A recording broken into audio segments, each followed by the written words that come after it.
Well, good afternoon, ladies and gentlemen. Welcome to another one of the TravelMole pandemic broadcasts. I hope that it won't be too long before I can drop the pandemic bit from these broadcasts. But today we have the United Kingdom's most popular destination in North America, which is Florida. We'll be talking all about Florida for the next 10 to 15 minutes. And if I'm talking about Florida, is there anybody better on the planet to talk about Florida than Dana Young, who is the head honcho of Visit Florida? Good afternoon, or in your case, good morning, Dana. Well, good day, Graham. It's wonderful to see you, even virtually, and I can't wait to have you back here in Florida with us as soon as possible. Good. Dana, much of the research that's gone on through this pandemic, particularly in the last couple of weeks, has suggested that open spaces, back to nature, wildlife, all those types of things will be very popular in a post-pandemic world. Do you think those, if that research is correct, do you think that lends itself to Visit Florida? Well, I do think that research is correct. People want to feel safe and they want to feel comfortable as they start to travel again. And Florida is uniquely positioned to come forward at this time for people that have never been here and those that want to come back.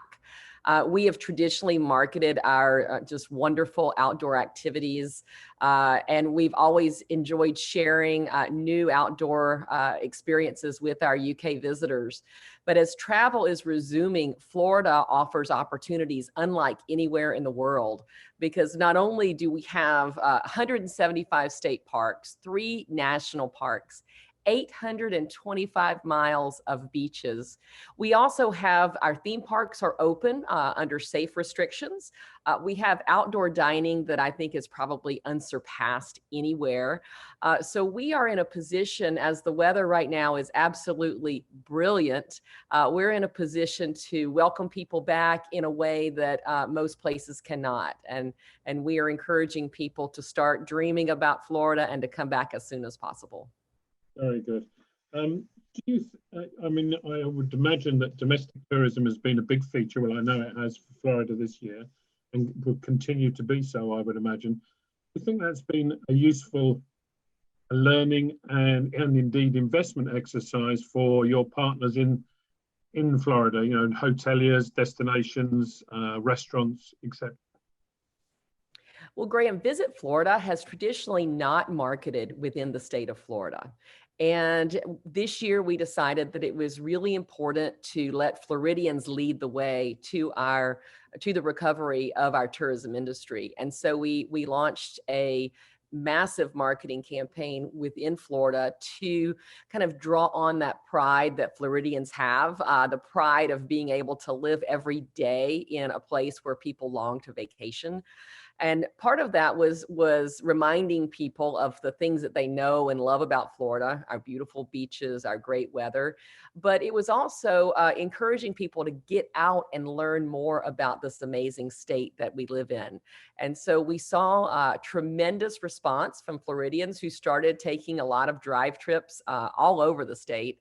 And we got some research back that some of our more rural, under-visited areas were actually some of the most visited areas during the pandemic. So that was gratifying. And now we are in market along the eastern United States in our key drive markets that are within about 700 miles of the state of Florida. People are willing to drive a long way to visit Florida on vacation.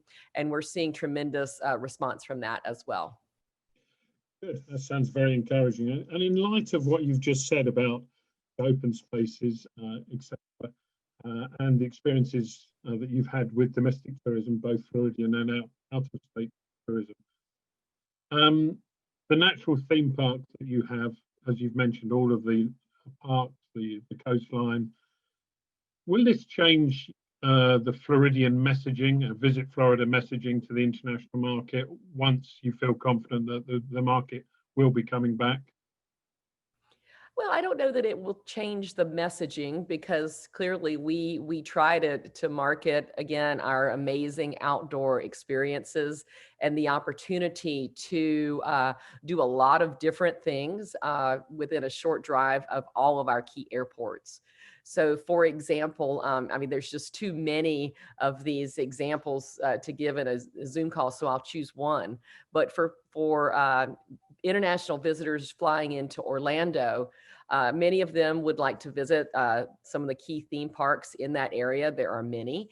All of them have safety protocols in place. And so far, they have had a fantastic track record of letting people have a tremendous time building memories with their families and not having any outbreaks from the pandemic because of the great safety measures. But let me give you Orlando as an example.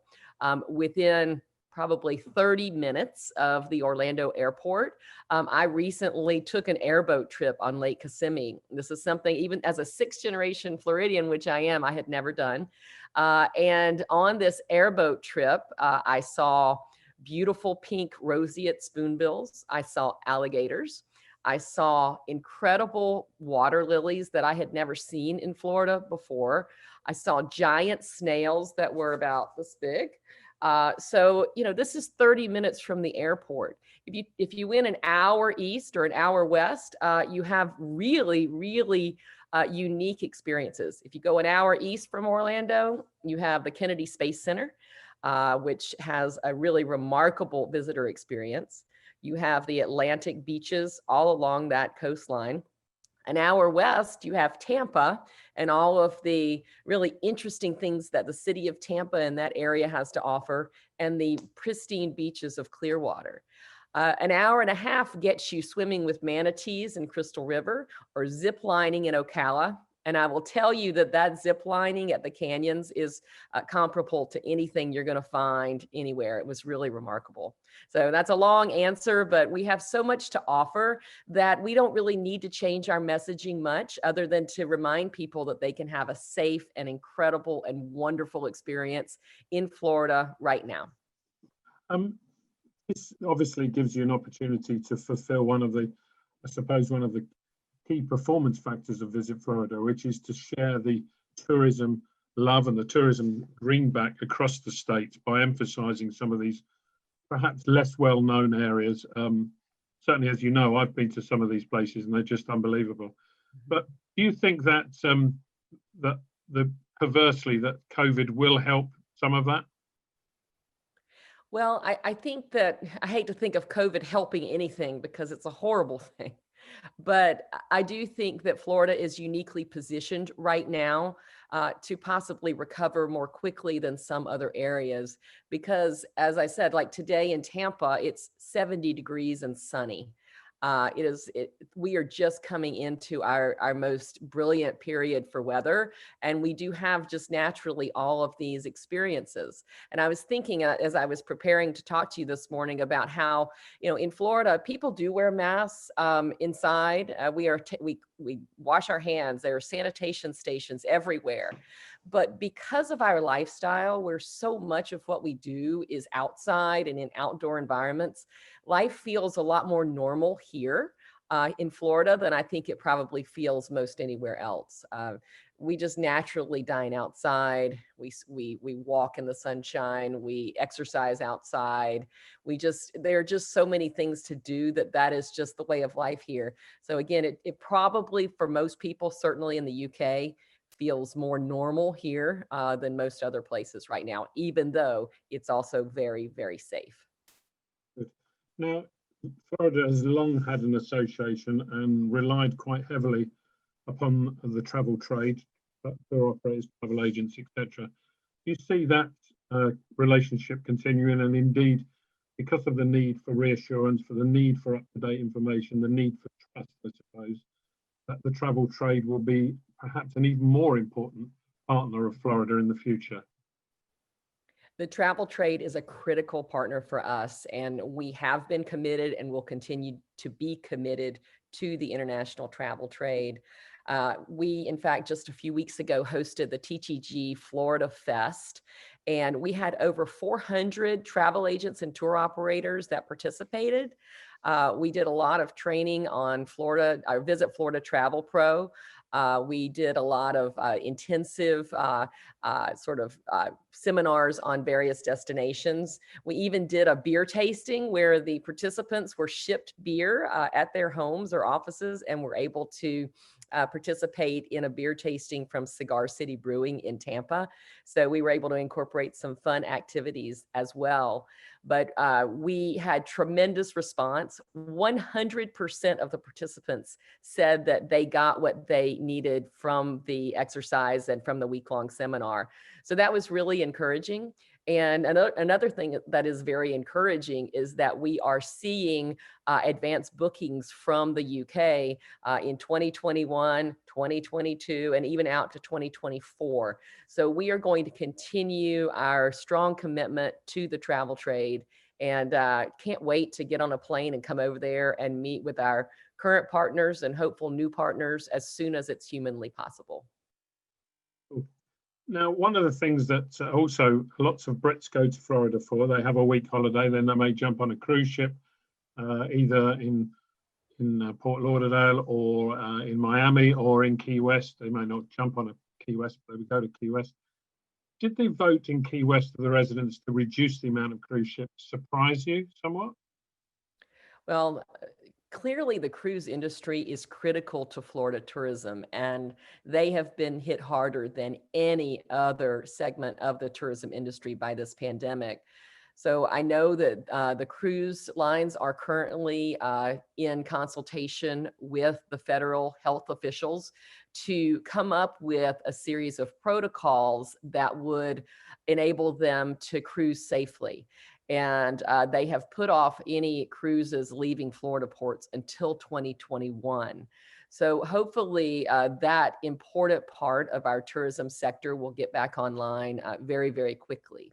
As for Key West, that is a local matter, and I would encourage you to talk with their tourism director. And after this conversation, I can give you her contact information to talk about what they've decided to do and why.